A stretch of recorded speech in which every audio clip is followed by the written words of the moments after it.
Mr. Chairperson, Ambassador Mohammed Idris Farah, Mr. Commissioner for Peace and Security, Ambassador Smel Chergi, members of the Peace and Security Council, distinguished members of member states, representatives of regional economic communities and regional mechanisms, and civil society, ladies and gentlemen. Allow me from the outset to extend my gratitude to the Chair of the Peace and Security Council and to the entire Council for inviting me to participate in today's deliberations. Please accept my apologies for unavoidable absence at this important open session of the Peace and Security Council. The United Nations welcomes today's discussion. We recognize the severe negative impacts that illicit proliferation of small arms and light weapons poses for sustainable peace and security, and of course, development. Every day, about 100 civilians die in armed conflict, causing devastating effects to socioeconomic development at the social fabrics of communities. Uncontrolled and illicit small arms and light weapons continue to fuel armed violence. They are used to commit serious human rights violations, acts of gender-based violence, where women and girls suffer in particular, as well as attacks on peacekeepers, humanitarian workers, and vulnerable citizens. In Africa, civilian actors own more than 40 million small arms, but very few civilian owners are licensed. The illicit proliferation of small arms and light weapons jeopardizes and poses tremendous obstacles to peace processes, political stability, and good governance.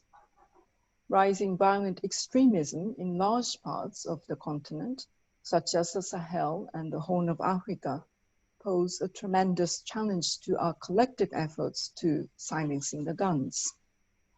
COVID-19 has the potential to seriously exacerbate the suffering of those exposed to armed conflict. While the Secretary General has called for a global ceasefire, too few have respected it, and much needed humanitarian access and healthcare remain restricted. Mr. Chairperson, as acknowledged in Security Council Resolution 2457, the United Nations fully supports the African Union Silencing the Guns flagship project and its master roadmap of practical steps.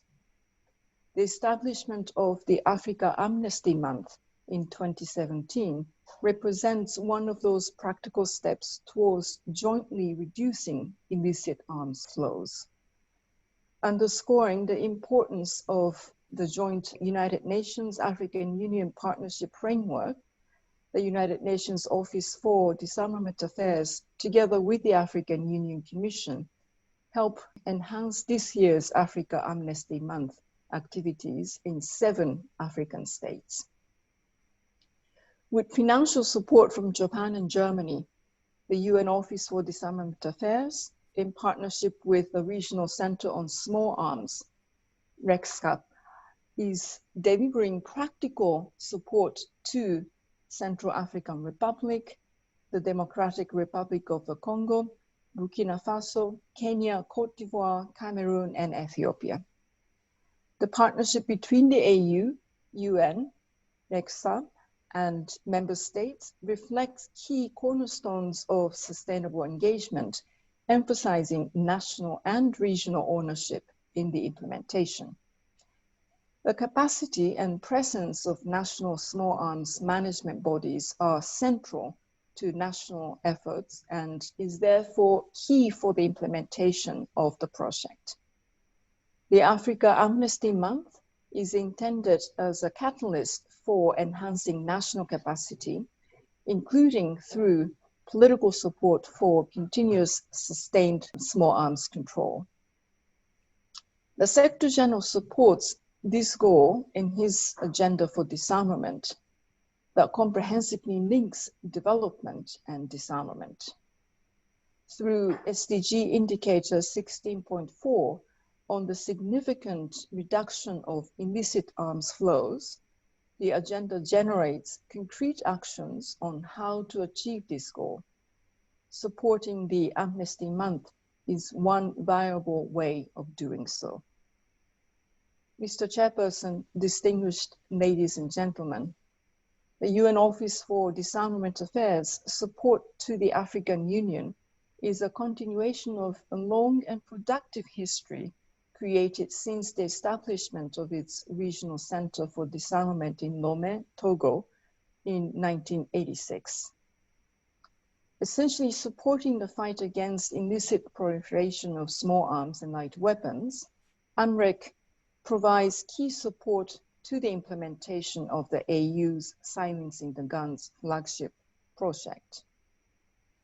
As High Representative for Disarmament Affairs, it is my honor to reaffirm the commitment of the United Nations and my office to support the African Union, the regional economic communities, regional mechanisms, and member states to collectively achieve the goal of Agenda 2063 and 2030 Agenda for Sustainable Development. In doing so, we are guided by the principles of national and regional ownership, as well as commitment to disarmament that saves lives on the African continent. I would like to conclude by commending this Council for the Africa Amnesty Month, which has emerged as an important initiative in our global disarmament efforts that we are confident would contribute to silencing the guns on the continent. I thank you very much for your kind attention and wish you fruitful deliberations.